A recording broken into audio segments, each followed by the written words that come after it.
For who would inhabit this bleak world alone? By So Do Roses. Summary. Who is this human, and why is she talking to him? Or, Virgil makes a friend, whether he likes it or not. The rating for this fic is general audiences. The relationship is Virgil and the Dragon Witch. Additional tags: villain deceit, spiders, but friendly ones, casual mentions of murder, immortality, disregard for mortal life, knives, non-graphic death, brief mentions of burning, drowning, hanging, and frostbite.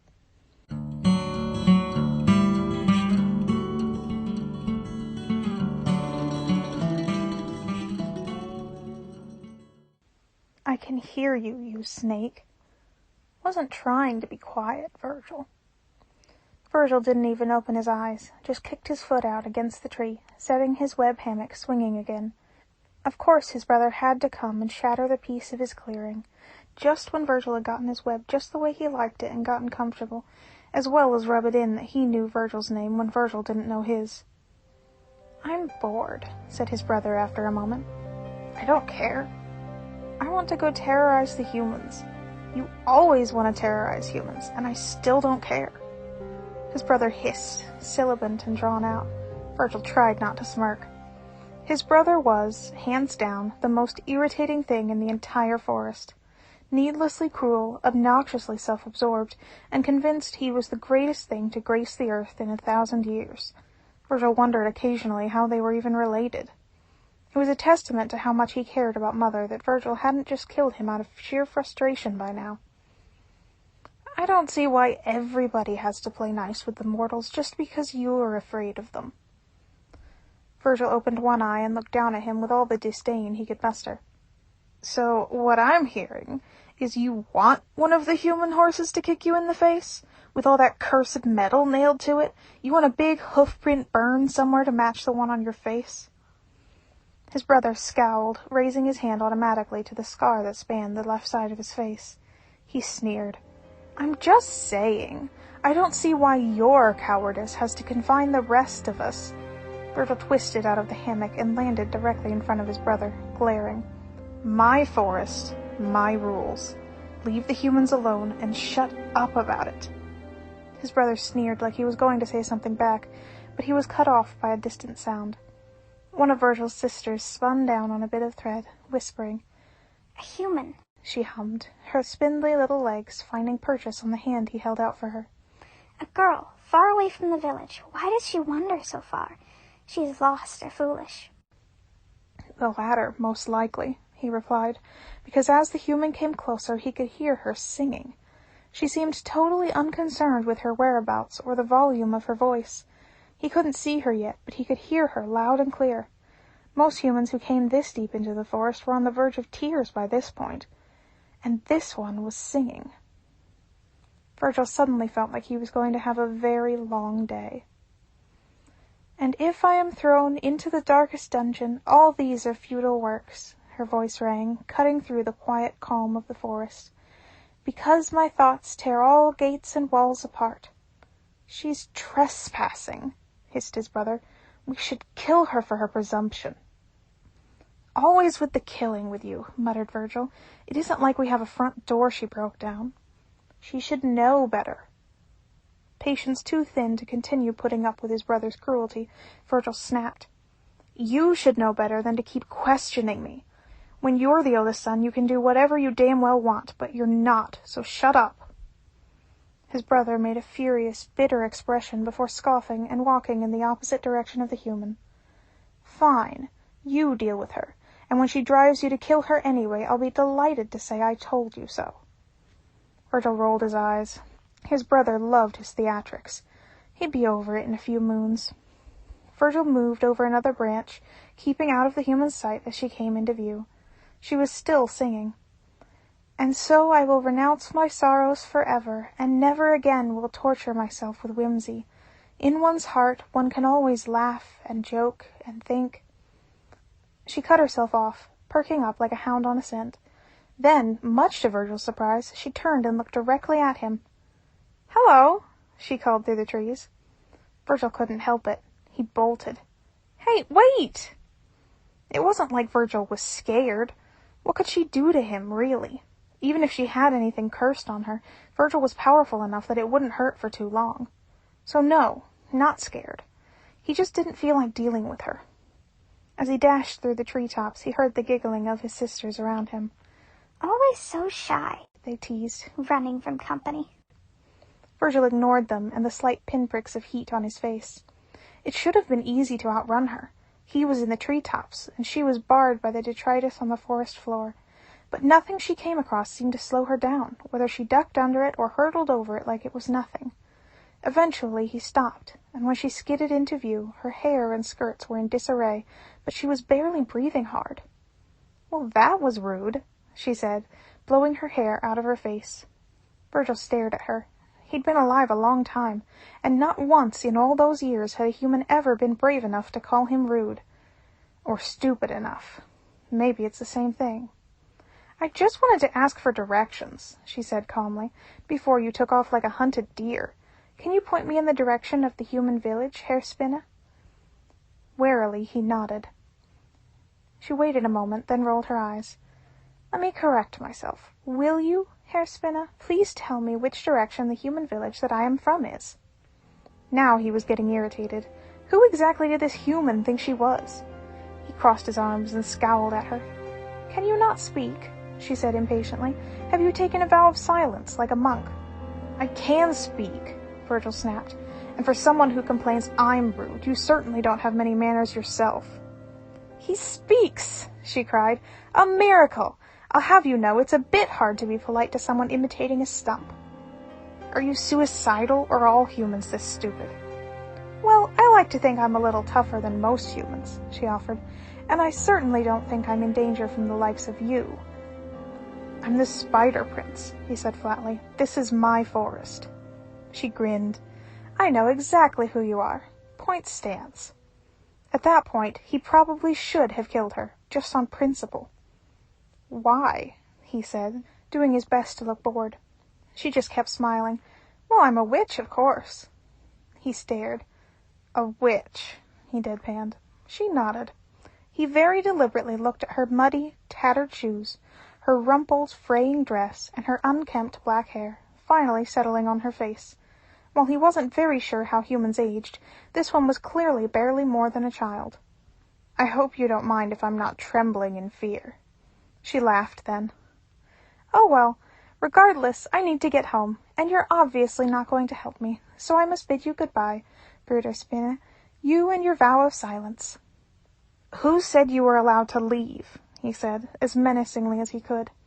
"I wasn't asking," she called over her shoulder, completely unconcerned as she started to pick her way back through the forest. "Thoughts are free, who can guess them?" she began to sing again as she disappeared into the trees. "They fly like night shadows, no person can know them." Her voice faded, and as much as he really, really ought to do something, his brother was technically right. She was trespassing, and, frankly, obnoxious, but mostly he just wanted to roll his eyes and forget about the whole ordeal. Maybe he was a little too soft on the humans. They were just so... pitiful wasn't quite right, but he couldn't think of anything better. They were like little sheep, nervous and easily led, and no matter how much every other fae in the forest complained about it, he just couldn't bring himself to let them harass them. But he couldn't say that, of course. How pathetically summer of him, to find them sad and maybe a little amusing rather than irritating and presumptuous. No amount of fear could bring him back from that. He meandered his way back to his clearing. He climbed back up into his hammock and set it swinging once more with his foot. He heard the humming of his mother in the back of his mind, and reached back out, listening. "Human, strange, smells like fire, lost, not afraid, why?" "She's just odd, I think," he pondered, curling his fingers in the shadow beneath him. "She'll go back to the village and forget about it, or she'll die and you can have her. I don't think it matters much." Mother's curiosity faded, and she settled back down into the bone-deep, echoing hum she usually had. Virgil had been born to the shadows of the forest itself, from the dark underneath the densest trees to the dappled shadows beneath the bramble bushes. Virgil's mother was in all of them. He was fear given form. He wasn't sure if his brother could speak to their mother the way he could. They were not prone to discussing anything other than how much they loathed one another. Virgil leaned back in his hammock as he slipped into a doze, wondering if he was going to come across the human girl's body later. He did wonder, just a bit, why the thought left him feeling oddly melancholy. Virgil stared at the final section of his web like it had personally offended him. It looked wrong, and while he was not as obsessed with aesthetics as some other fae he knew, if he didn't get it right, it was going to drive him insane. He took several steps to the side, wondering if it was the angle that was making the weave look off. He tilted his head, eyeing the pattern critically. "You dropped a stitch over there."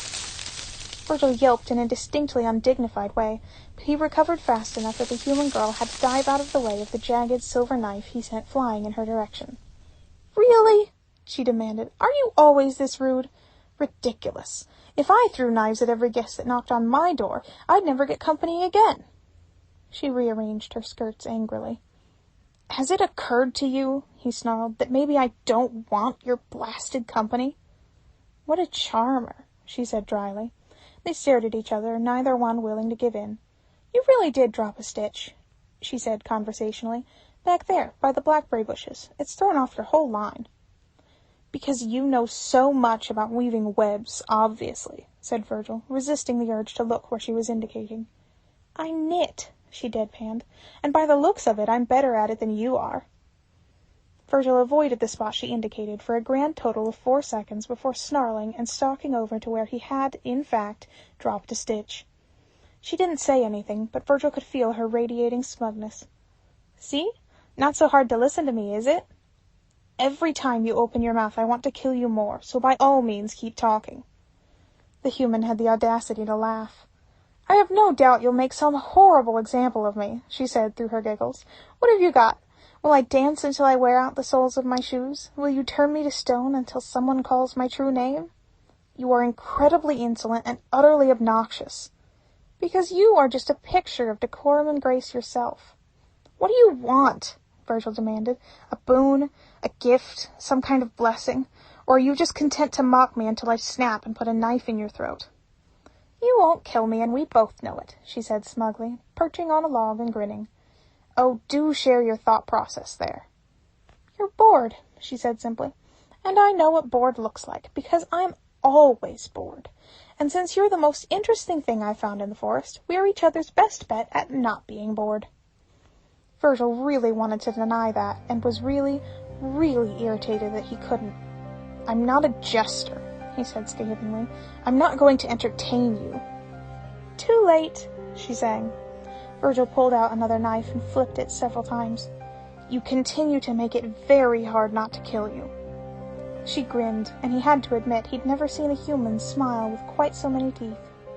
"So you keep saying," she said, "but you missed the first time. I like my odds." The human girl was like a mushroom circle. 1 second a space would be empty, and the next, there she was. Nothing he said scared her. Nothing he did scared her, including using her for various kinds of target practice. He'd even bit her, just once, and if he'd had a mind to actually use any venom, she'd be dead twice over. But, well, he hadn't had a mind to use any venom. Entertaining wasn't the right word. He was far too frustrated to consider himself amused. Challenging, he decided. He was the ruler of the forest, and every fae in it knew better than to cross him. No human would even dare. Except one human, who seemed to find him no more intimidating than she would any human boy her own age. She sought him out tirelessly, no matter where he went in the forest. Somehow she kept finding him, and it wasn't long before finding him turned into dragging him into her ridiculous shenanigans. "Do you keep track of the humans in the village?" she said one morning, lying on her back next to a mulberry bush and eating the fruit off of it by the handful. "Why on earth would I care?" said Virgil flatly, where he was picking at a piece of wood with a knife, trying to decide what he wanted to carve it into. "I just mean, do you know their faces?" "Only yours," he said, and then bit his tongue at even that small admission. "Well, never mind then," she said loftily. "I guess I'll just have to get up to mischief myself." Virgil refused to rise to her bait. He was gentry, not some hobgoblin looking to spoil milk. He was not going to be taken in by some vague promise of amusement. He lasted less than 5 minutes. "What kind of mischief?" he said, trying to sound as disinterested as possible. She turned, grinning wildly. "Mr. Rattlebow keeps getting grabby with the girls in the market, so I'm going to burn down his barn." Virgil choked, trying desperately to smother his laugh. "Not going to work your way up to that?" "I'm not a patient person," she said, scrambling to her feet, "and he's very rude." "You're very rude." "I'm not rude, I'm brisk," she said primly. "You're rude, but only because you don't know better. I'm sure someday I'm going to snap and make a coat out of you." "Oh, for the love of Eve," she huffed, rolling her eyes. She leaned down and stupidly, suicidally stupidly, grabbed him by the sleeve. "You're a terrible liar, Bruder Spinna," she laughed. "Stop pretending to hate me and come help me commit arson." He should kill her. He really, really should kill her. "I'm not rescuing you if you get stuck inside the damn thing." She laughed, yanked him to his feet, and took off at a dead sprint. So Virgil had given up on keeping his distance from the human. Nobody had said anything, but it was no secret that the other Fae had started giving him sidelong glances, wondering why on earth he was spending so much time getting into trouble with a random mortal. But Virgil couldn't bring himself to care. He'd never not been under scrutiny, never had somebody who wasn't either afraid of him or trying to get something out of him. Friends was a bit of a foreign concept, a human concept. But she was funny, in a sharp, snapping kind of way, and she wasn't even the slightest bit afraid of him, almost insultingly so. She was almost always with him, but on this particular day the snow had been coming down heavy enough that he knew she wouldn't be. At least not until it stopped actively snowing, and she could trudge through the knee-deep drifts like an idiot.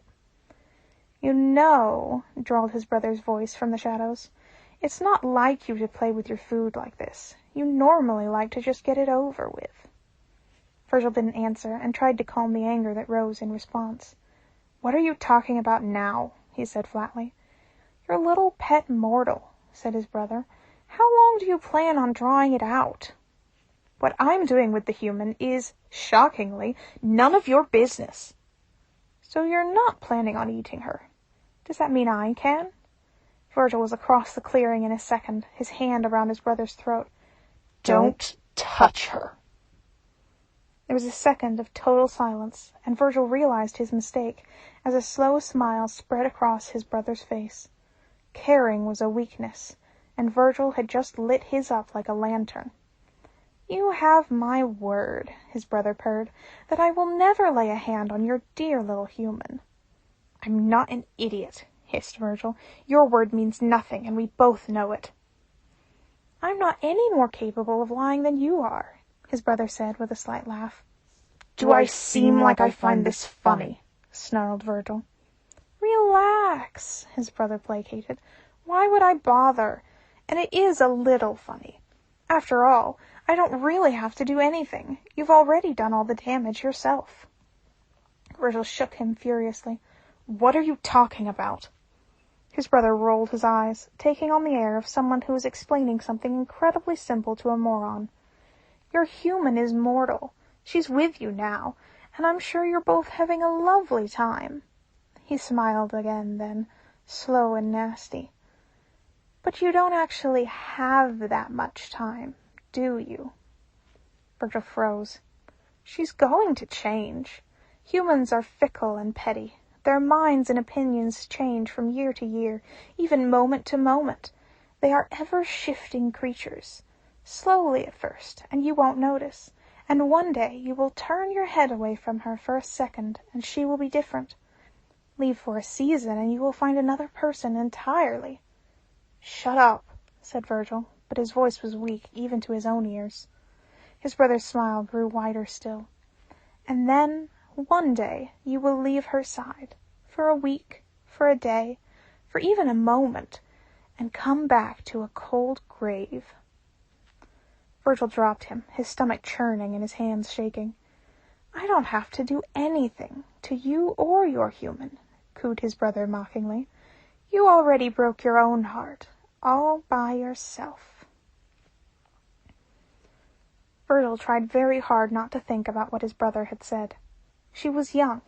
She was healthy and strong and stubborn, and she would not die any time soon, and what she couldn't handle herself, Virgil would handle for her.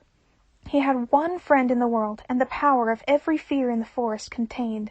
He could surely keep one flighty human alive. So, of course, the first thing she did was do her level best to be very dead. He nearly missed it. If he hadn't been so used to listening to her, so attuned to her voice, he never would have heard the scuffle. He'd only heard the sound of something heavy being dragged, and resolved to ignore it. But then he'd heard her shout. Her voice was muffled. Was she gagged? His mind's eye flooded with images of his friend, bound and being dragged like a slain boar, like some kind of animal. Virgil snapped to his feet and moved silently through the treetops toward her voice. An ogre, he thought, one he'd seen before, a brute called Bracken that was one of the most vocal complainers about Virgil's restrictions on harassing the humans. Catching a glimpse of the hulking form through the sparse tree branches, Virgil also saw a rudimentary campsite, some turned-over logs and a rotting stump, but the fire in the middle was anything but rudimentary, waist-high and roaring. And before Virgil could move any closer, Bracken heaved a squirming, shrieking human over his shoulder and tossed it in the fire. "No!" Bracken was dead from a blade to the throat before he'd raised his head at Virgil's shout, but the moments it took Virgil to make it to the clearing felt like centuries. He hesitated for only a second before taking a breath, bracing himself for what was surely going to be an incredibly painful experience, and reached into the flames, only for his hand to be batted angrily away. Virgil watched, stunned, as she rolled over and glared at him, seeming totally unconcerned by the fact that she was sitting in the middle of a roaring fire. She made a frustrated noise and rolled out of the cinders into the mud. When Virgil continued to gape at her, she made it again and gestured impatiently with her bound hands. "Oh," said Virgil dumbly, fumbling for another blade and cutting her wrists free. The first thing she did was yank the gag out of her mouth. "Thank you very much," she said acidly. "Very kind of you to cut me loose, rather than just stare like a startled deer." She started in on the ties around her ankles, and Virgil was still mostly frozen in shock. "Your clothes are still on fire," he said, his voice quiet and strained. "Really, Ruderspinna, I hadn't noticed." She stood then, patting out the flames on her smoldering skirt with her bare hands, before planting them on her hips and pinning him with her most unimpressed stare. "So let me just make sure I understand what just happened. You, a Winter Court fairy, saw me, a witch, in a fire, and your brilliant plan was to reach in?"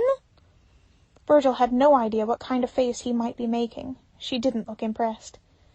You're actually a witch?"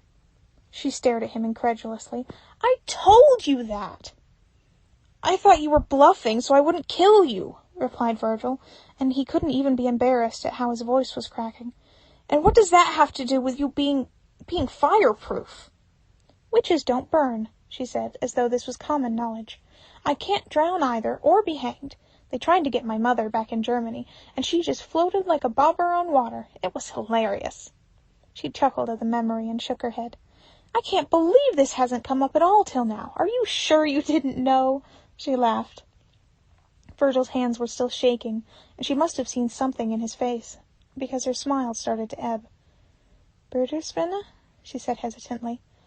Virgil drew in a shaky breath, and in a single fluid motion stood from his crouched position and threw his arms around her. She froze, her hands flailing slightly. They hovered above his back. "Bruderspinne, are you okay?" she said, baffled. "I thought you were dead," he said weakly. "Bracken threw you in the fire, and I killed him, but I knew it was too late. Humans are so fragile. I thought you were already dead." "Oh, Bruderspinne, it's okay," she said, finally understanding, bringing her arms down to settle at his ribs. "Oh, you really are secretly just as soft-hearted as they come, aren't you? I'm fine, you worrywart. There's not a scratch on me." Virgil only tightened his hold. She huffed. "I'm fine," she insisted, knocking the sides of their heads together. "And you're ruining both our reputations here." "Maybe I should just turn you into a tree," said Virgil, a little hysterical. "You can't get into trouble if you're a tree." "And what if someone comes to cut me down?" she laughed. "I'll kill them." And what if the forest burns to the ground? Will you fight the fire? She retorted. If I get struck by lightning, will you wrestle the storm? I'm not like you, Brutus Minna. I'm not going to live forever. As if he needed more reminders. As if it wasn't going to be the only thing he could think about for the rest of her life, and then mourn the rest of his. She pulled back, cupping his face and grinning. Besides, if I was a tree, who would tell you when you're being an idiot? Virgil laughed, a short, bitter thing. She shifted, and Virgil realized that, fireproof or not, she was ankle-deep in snow, in clothes that were full of singed holes, and wet besides from rolling in the mud. She was favoring her left leg. She must have heard it when Bracken caught her. I'm taking you home, he said. Do you live in the village, or just near it? She snorted. Ah, yes, the Spider Prince of the Winter Court is going to march through Wickhills to walk me to my house on the other side. That's what I said, Virgil snapped. It seemed to dawn on her that he wasn't joking. Really? She said disbelievingly. You're going to walk me past the villagers and the church and the blacksmith in broad daylight? Would you rather I carry you? He tried to say nastily, but when it came out of his mouth it just sounded incredibly, heart-wrenchingly earnest. She stared at him, at a loss for words. Her eyes grew shiny, and then she smiled as wide as he'd ever seen. My name is Greta, she said. Virgil jerked, stunned. What?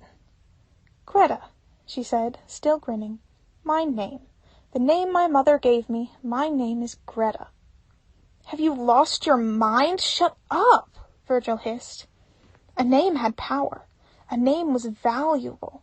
It was idiotic for a human to just give it away to a fae, especially one as powerful as Virgil, no matter how long they'd known each other. He could be tricking her, or playing some kind of game. She had no way of knowing his intentions. It was far and above the stupidest thing she could have done. My name is Margareta Adelheid Baumgartner, she said firmly, and Virgil's chest spasmed with terror. Her full name. She was so stupid. How had she not been killed before he'd even met her?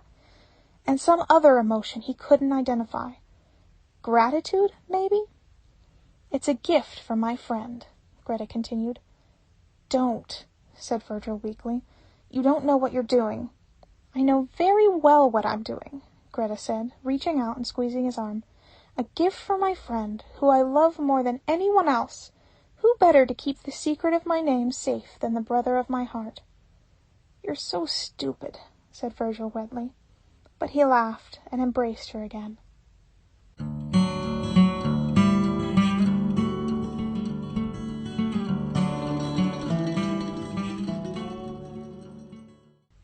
And that's the end of For Who Would Inhabit This Bleak World Alone?